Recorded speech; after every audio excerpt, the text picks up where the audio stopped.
And I think we're almost live. Hold on, it's thinking. It's thinking. All right. Good morning. Welcome to Manhood. This is Saturday, February 7th. It's a daily Bible study. We go through a chapter of the Bible pretty much every morning. We go through 1 Samuel right now. We're going to be in 1 Samuel chapter 21. So, should be pretty good.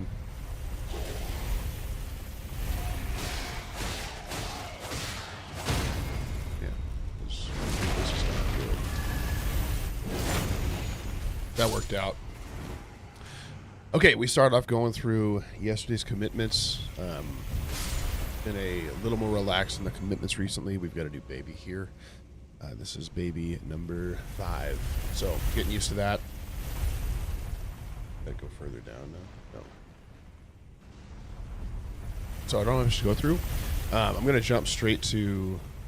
Hold on.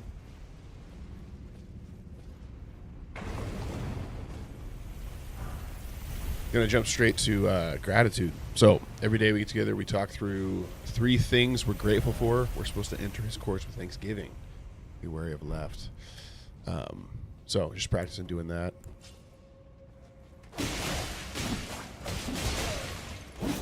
Oh my goodness, that missed. Hold on.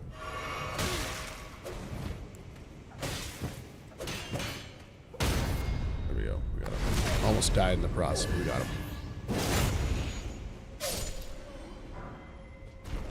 All right.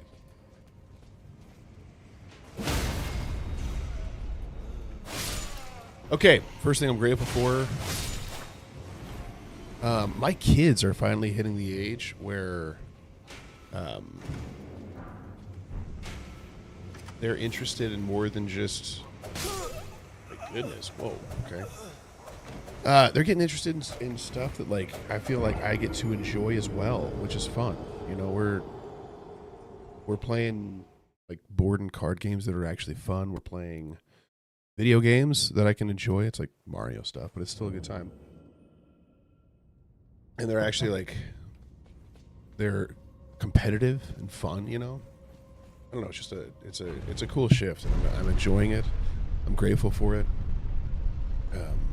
They're getting more, like, when we play tag now, they're faster. I know this is like maybe that's a weird thing to say, I'm not sure. But it's just nice to get to the point where, like, you know, we were sitting there watching The Hobbit last night.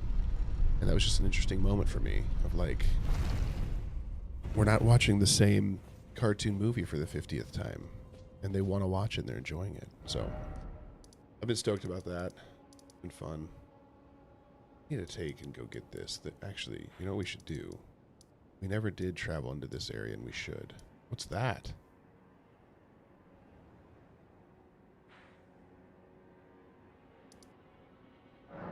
Let's go over here. We're going to do that. All right, what else am I grateful for?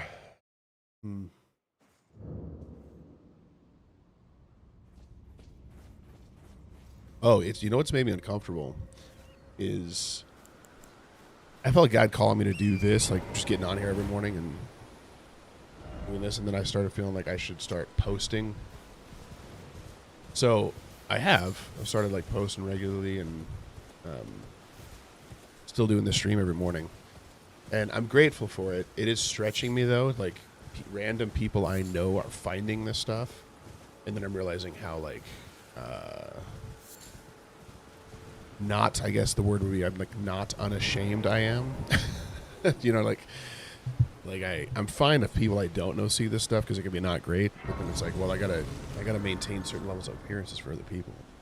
So I'm grateful God's humbling me there. It's good. What else? I got one more thing. Let's go kill this guy.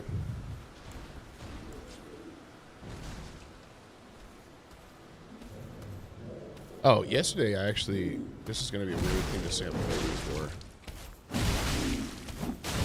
Oh, wow, he's... What is he, blind? Yesterday I actually had to have a really, really hard conversation with one of the guys that works with us. And it's kind of a weird thing to say that I'm grateful for it, but I really was. I think sometimes I can get caught up, like, in just a mode of, like, I don't know, the common, or like just doing the same thing over and over again. And he brought up a lot of issues that we've got and a lot of things that need to be fixed. And it was a good, like, reminder of where we had been. Oh, man, scared him. Terribly sorry. Are you here as a customer? Good reminder, like, where we have been before and where we're headed. And yeah, I don't know how to explain it other than that. It was just, it was a good kind of, like, wake up moment to, like, break me out of the regular day to day, just getting stuff done and setting things up. I don't have any money. I'll come back.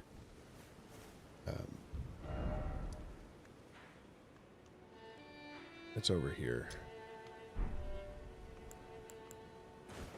Oh, whoops.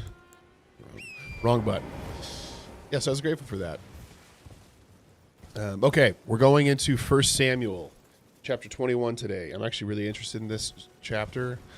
Jesus mentions and refers to the story that we're going to read today when he's talking about, he's actually talking about the Sabbath. I can't remember. I think it's in multiple of the Gospels. I don't remember exactly where. So I'm interested in that too. Talk through that. But we'll start out. Look at all these lilies. Uh-oh.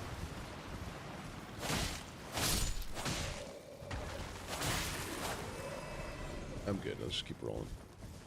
Okay. Then David came to Nob, to Ahimelech. Can't jump off of this. I think it would kill me. Over here. Look at it. I think I can get down over here. Okay, so he's at Nob. He goes to Ahimelech the priest, and Ahimelech came to meet David trembling. Oh, that's a bear.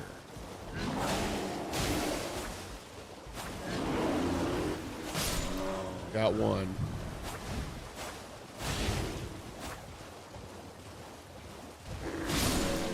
Got him. Every time. First try. Okay. So Ahimelech came to meet David trembling and said to him, "Why are you alone and no one with you?"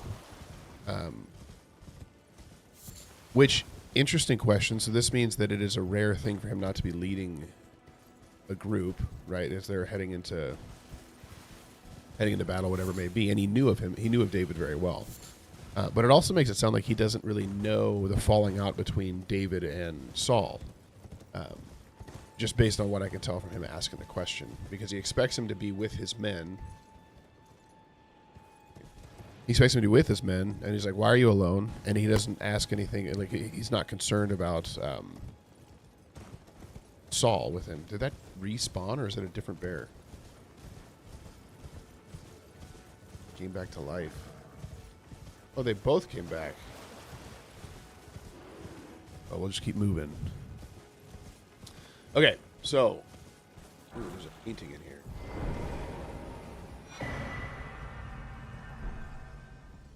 Hey, good job, everybody. Okay, David said to Ahimelech the priest. Remember, David's running from Saul. Sorry, some of you guys are maybe new here.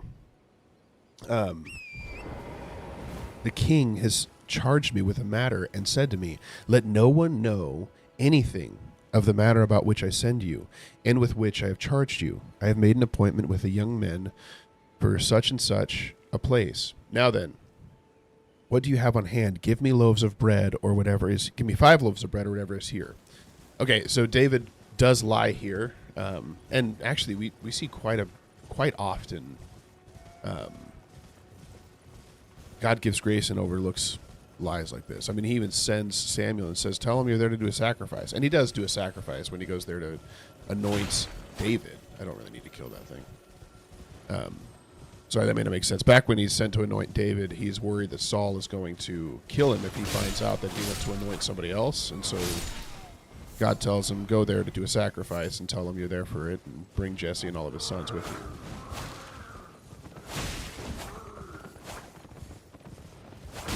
Ouch. And that's what we see here as well.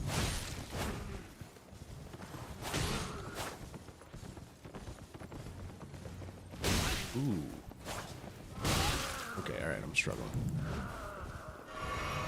Circle back around. He's got better horse moves than I do. All right. He's a better horser. Okay, so... Oh, and then he says, I have no common bread. Oh, sorry. Give me 5 loaves of bread. So he's making it sound like, hey, there are other guys with me. They're in secret. So give me some loaves. But my assumption is he is just super hungry. And he's like, I need something to hold me over. Race ahead. Let's go.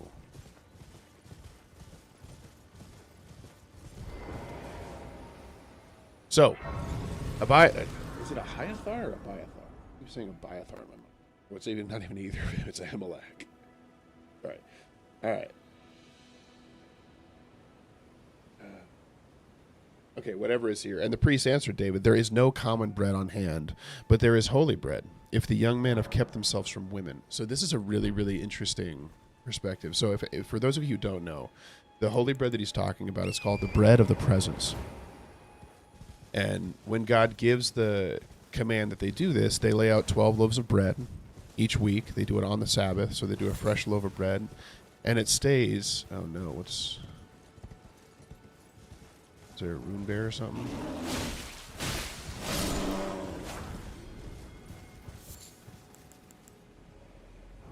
Hold on. Stays in the presence of the holy place, right?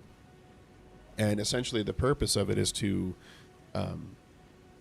there's a sense that it's like the bread of the face. So it's like it's denoting each of the tribes' presence before God, which is why it's called the bread of the presence. And every time they would bake fresh loaves on the Sabbath, which is also when they would do their sacrifices, they would rotate out the old bread. They would put the new bread down, and then the priests would be able to eat the bread of the presence. And so it's an interesting, like it's a... Oh, am I going to seize me? Yeah, let's call this puppy and let's ride. So, it is a departure from the priestly custom to have him and his men, even though I'm pretty sure the point being made is that there are no men. It's a departure from custom to have them to say, yes, you can eat it. But both of them, good morning, welcome. Got you up while I'm at work. Nice. What do you do? What does the Mrs. Bull do? I'm going to die. Is there 2 rune bears here? I didn't know there was 2. We're toast. We're toast. Oh, they hit each other, though. I'm dead. Oh, man.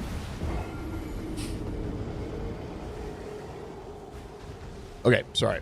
Distracted. We're going to go back and kill those guys, though, because I'm not going to sit there and let them do that to me. So we've got the bread of the presence, a departure from customs, because usually it was only the priest that could eat it. Here's a call-out, though, and this is something that I've noticed, is that when the kingship is input into the system, when they reject God as their king, there is some element, some connected element. You're an orthopedic surgery nurse. Wow. You sound like a really important person. One of my good friends here is an orthopedic surgeon. And then the other good friend that I have is what is he? He's urologist. He's a urological surgeon. So, that's fun. But we live in kind of a hospital town. All the main people here are either military or medical. Oh, whoops, I just stopped right next to another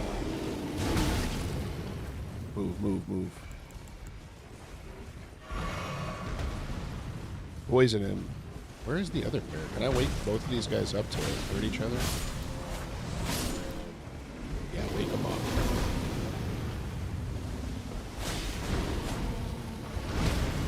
Yeah. Let's get him. No, I know. I understand that you work alongside him. Management pushed the wrong boundary.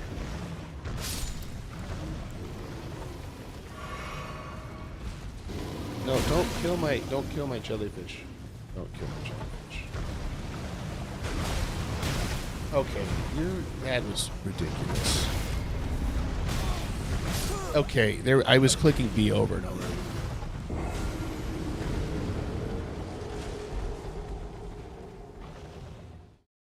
Yeah, that's rough.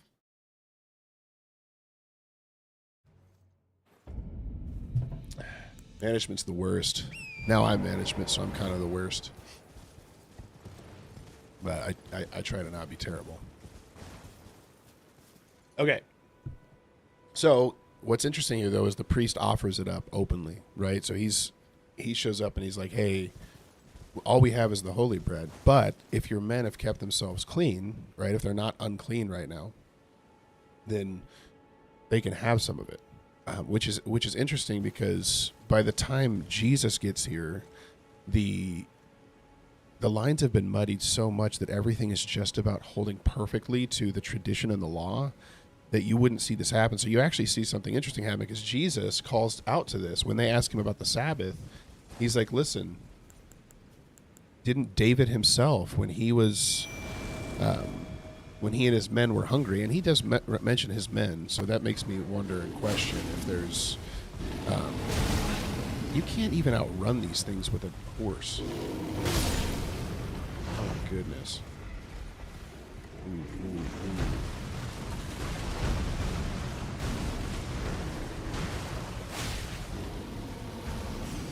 So, it doesn't make me wonder if there was this many here, but he literally says that. He's like, hey, listen, oh my goodness, it disappeared right as I got there. And the point he makes is he takes some of the bread. Remember that story. So and then he uses that to reference the Sabbath, and he said the Sabbath was made for men, not the men for Sabbath. And so the point he seems to be making there is it's like, hey, listen, the bread of the presence is made to symbolize my presence with you, and it's given to the priest to eat. And so this is not something where, like, the heart of the rule is not that only priests should eat it, even though what I'm seeing here is that David himself, in some weird way, and I can't remember if I finished this thought earlier, so I'm sorry, but David himself, in a way, when he is anointed king, there's something there where he, in essence, becomes another mediator in the same way that... Oh, okay, there he is. He becomes another mediator, right? And it's the same thing with Saul. Saul is, all of a sudden, he's got the Spirit of the Lord on him, and so he's able to prophesy oddly, where people say, hey, is he a prophet? There's just a bunch of interesting and odd things that come out of that kind of align with the priesthood. So you've got the kingship, the priesthood, and then prophets, and they all, like, whoever is the king often seems to kind of flow in between states in some way symbolically. I don't think it's actual, and obviously Christ fulfills all of those, right? He's prophet, priest, and king. There's too many of these bears. Here, I'm just gonna grab this thing and walk by. Oh, missed it. Don't worry, I'm not gonna hurt you. I don't want you to hurt me, though, either. So. Okay, so what does David say? Come on up here. There we go. Cool. Ground slam. Let's go up to the top of this hill and fight our way out.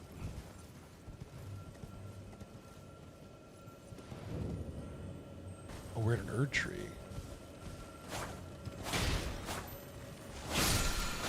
All right. Okay. So David answered the priest, truly, women have been kept from us, as always when I go out on an expedition. The vessels of the young men are holy even when it is an ordinary journey. How much more today will their vessels be holy? So the priest gave him the holy bread. For there was no bread but the bread of the presence, which is removed from before. Oh, so it's telling you right now, for it is removed from before the Lord to be replaced by hot bread on the day it is taken away. Now a certain man of the servants of Saul was there that day, detained before the Lord. His name was Doeg the Edomite, the chief of Saul's herdsmen. Then David said to Ahimelech, then have you not a spear or a sword at hand?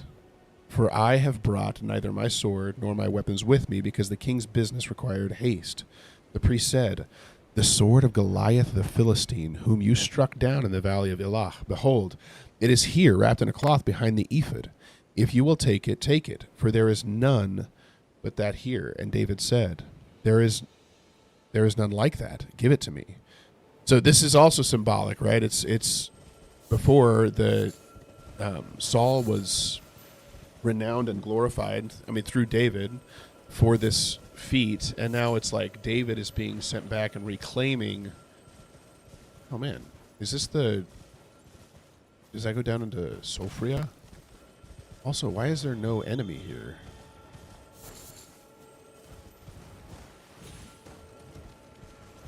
Or was that the rune bears? Oh, you just get it. Okay. Oh no, there's a rune bear right there. I'm good. Oh, so he gets back the sword, right? So he's now utilizing the sword of the victory that God brought him. Oh, look, the deer's going to come down with me. Here, hop on. Come on. Oh. David rose and fled that day from Saul and went to... Oh, are you going to start crying? We've got our baby girl right here, so there was a chance that we might lose it here soon.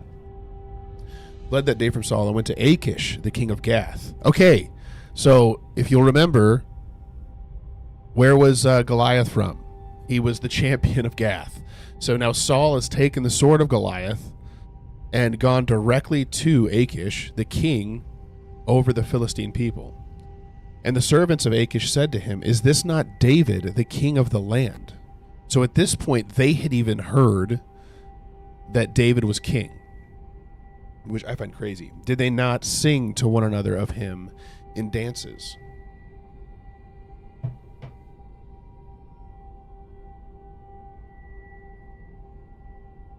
And then I sing to one another is, what did they say? Saul has struck down his thousands and David his 10,000. So you can see why Saul was so frustrated by that. Because literally, even the enemies of the people heard that and understood it to mean that David is being exalted above Saul.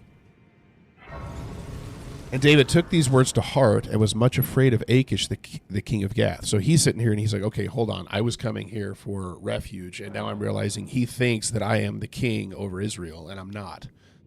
Well, he's anointed king over Israel, but he has not been accepted yet because Saul is still there.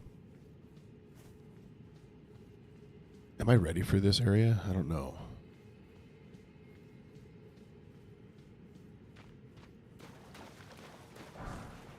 Oh, goodness, girl. Okay, so he changed his behavior before them and pretended to be insane in their hands and made marks on the doors of the gate and let his spit run down from his beard. Then Achish said to his servants, behold, you see the man is mad. Why then have you brought him to me? Do I lack madmen that you have brought this fellow to behave as a madman in my presence? Shall this fellow come into my house? I don't totally know what to make of that, but it seemed to work. I mean, at least as far as his fear. But it does look like his fear overtook him at this point. Instead of defending himself or talking about it, he was like, well, I'll just act insane because he can't think that an insane person is king over Israel. So, I don't know. Found that funny. Found it funny.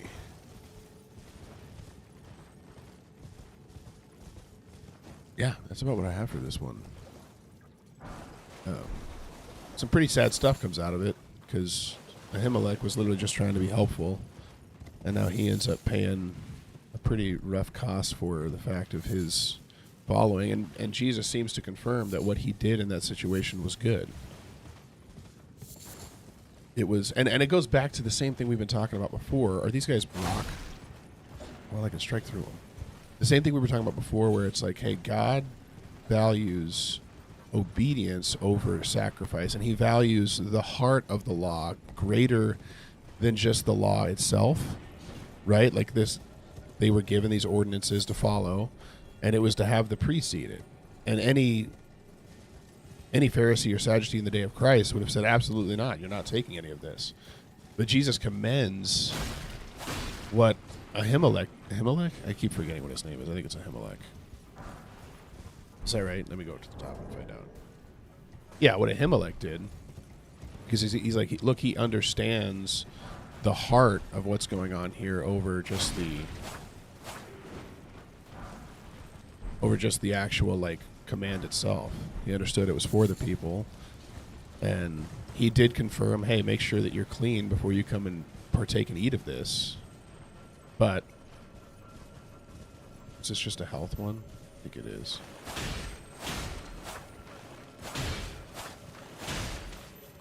Yup, it is. All right.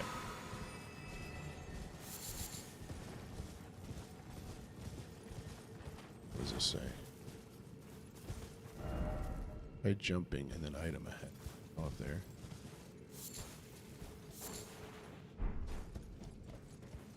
Boom.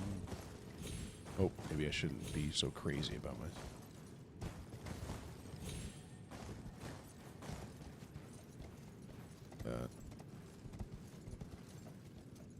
You think we should do this on foot? Probably.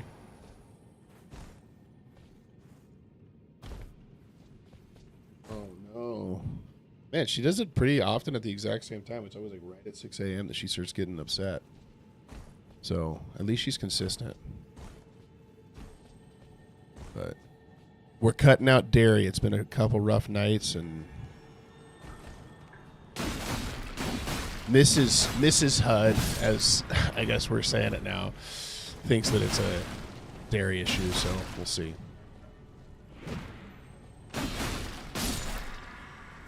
All right.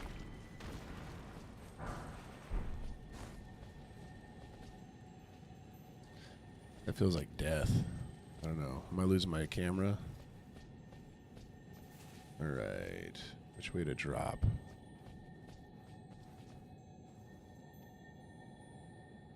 Looks like people died trying to drop from right there.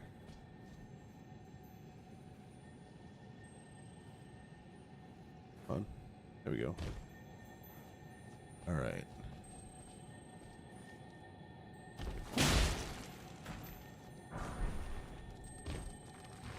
Come on. There we go. We got the bubbles. We got the bubbles. Okay. We're not making any commitments for the day. We're going to enjoy the day with the family and the wife. Just hang out and try to support her as much as we can as we continue on in the journey of 5. We will be here tomorrow. I usually do it 7 days a week. And a lot of it's because, like, this morning I got up at like 4 with her anyway, so it's great. But that's about it. Kind of shorter. We started posting the reading Revelation differently on Instagram, so if you guys are interested in that, started posting some short form videos there. I think I might do a Revelation study next. 1 second.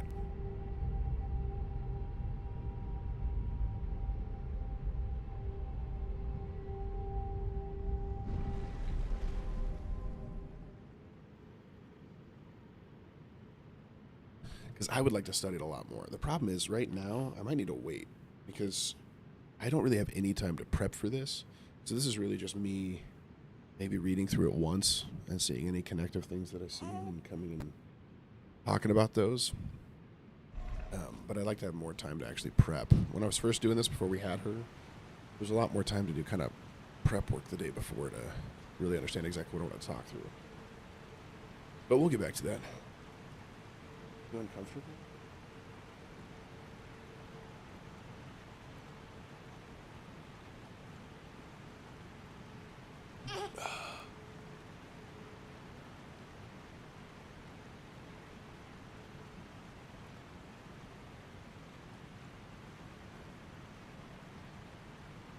Sit on to me.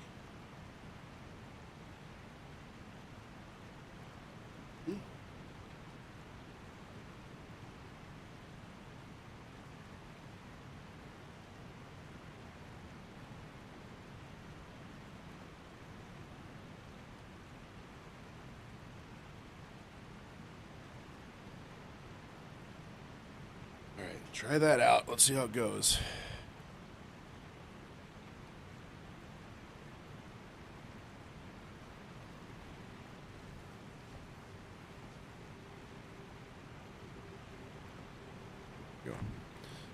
Okay. Yeah, but maybe at some point. So I would like to go through, Revelation here on this stream, but it'll be a little bit. Oh, thank you. I think so too. I'm kind of biased, but I do think she's beautiful as well. She loses some of her glory and luster when she's all angry all night long.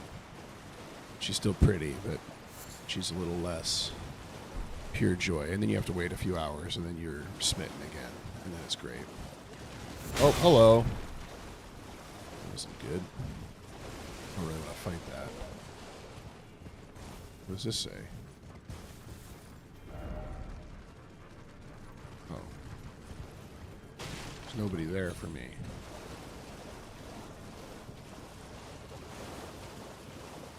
Where's the left? I just want to find... Oh, there it is, the grace. Yeah. Who is that? That is... Welcome. I think it's Ad Sutter. I don't know how to say that name, but I'm assuming so. Yeah, we're playing Elden Ring. We're holding a baby, and we're speaking the gospel. We're specifically reading through 1 Samuel right now. So it's some Old Testament pointing to the gospel itself through David. But yes, and we're doing it poorly, by the way. That's the key. I don't bring a ton of expert gameplay that's really, really like clippable or anything. So just bear that in mind. But you're welcome to join us. Okay. I want to go fight the... Oh, do I have to light all the braziers before I can?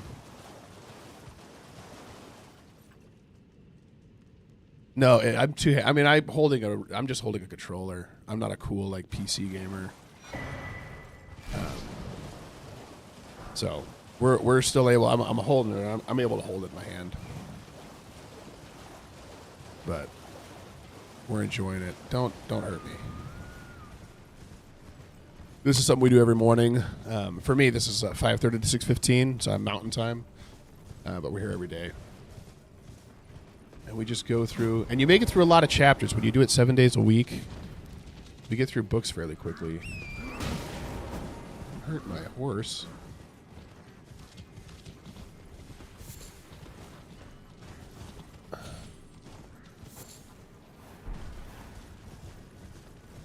Some of us learn best when it's not sophisticated and proper.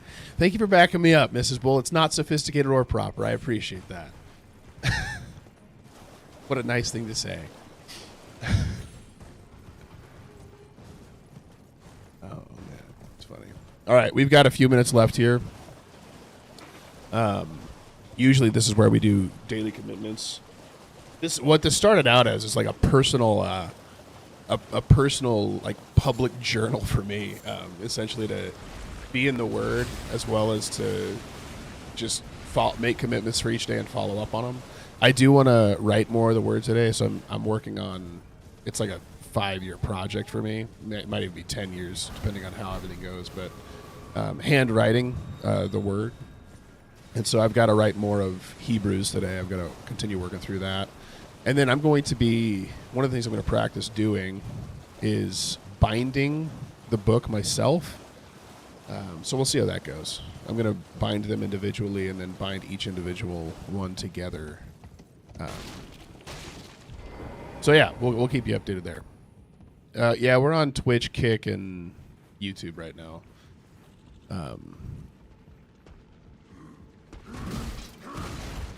So...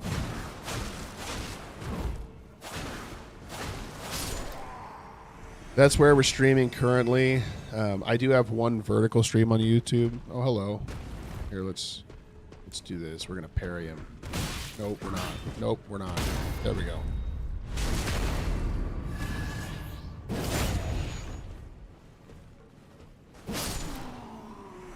I'm gonna have to talk. Mrs. Bull's husband is he's like a advanced gamer streamer guy.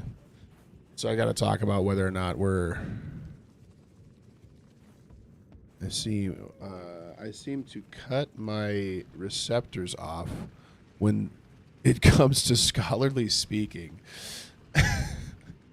You're just talking, and I fully believe that you reach a lot more people by just talking.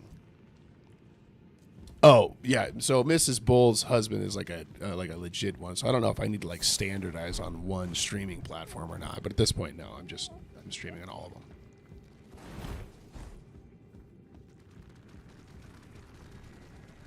So I wanted to light all those braziers. Well, I still have time. I'm gonna go do it.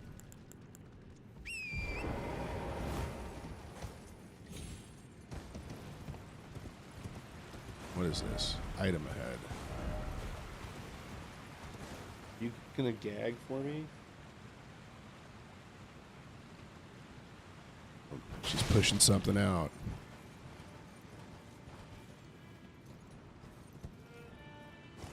All right. Hello. Linda Carter here. Welcome, Linda Carter. Oh, Needs to light. a customer.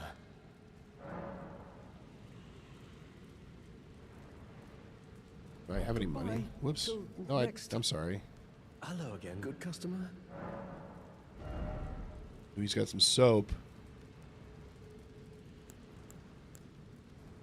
Got some cool stuff. Or should I light his fire for him? Till next time. You think it'll hit him if I light it? Oh, it hit him. It hit him. Oh, don't do that. Hey, Linda Carter. All right. We're going to light the braziers. Get the beacons lit.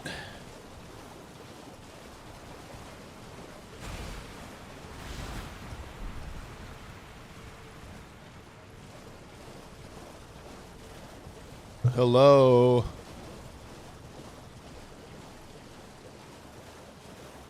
There's one.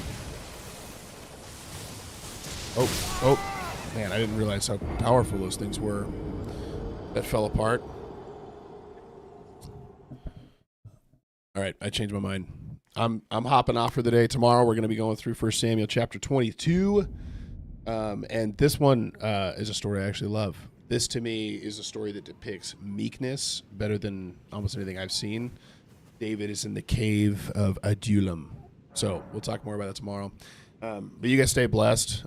Keep Christ the center focus of your life. One of the main purposes of me calling this manhood is the combination of manhood and then like heads up display, HUD. What are we keeping before our eyes? What's guiding us through our day? So I'm just trying to stay in step with the Spirit. Invite you guys to do that as well. All right. Peace out. We'll see you all tomorrow. Can you repeat the chapter and verse? Oh, 1 Samuel 22. We're doing the whole chapter. I've thought about trying. I did it once, actually. I think based on what Mr. Bull told me to do. I put it into like a transparent background and threw it on the screen. But I don't have a ton of time to prep, so I haven't been doing that. But maybe someday, once things calm down a little bit, we'll actually have the words up on the screen as we're reading through it. So we'll work into that. But that might be a future thing. Or maybe it'll be tomorrow. I don't know, depending on how much time I have today. So I don't have a Discord. I feel like you keep saying this, and it feels like you might not actually be listening to me. You know what I mean? But it's not that I don't love you, but I don't have a Discord. So I'm not going to add you to it. So maybe someday we'll make one if it's necessary. But you guys have a good day. Be blessed, and we'll see you tomorrow if you want to be here. All right, bye.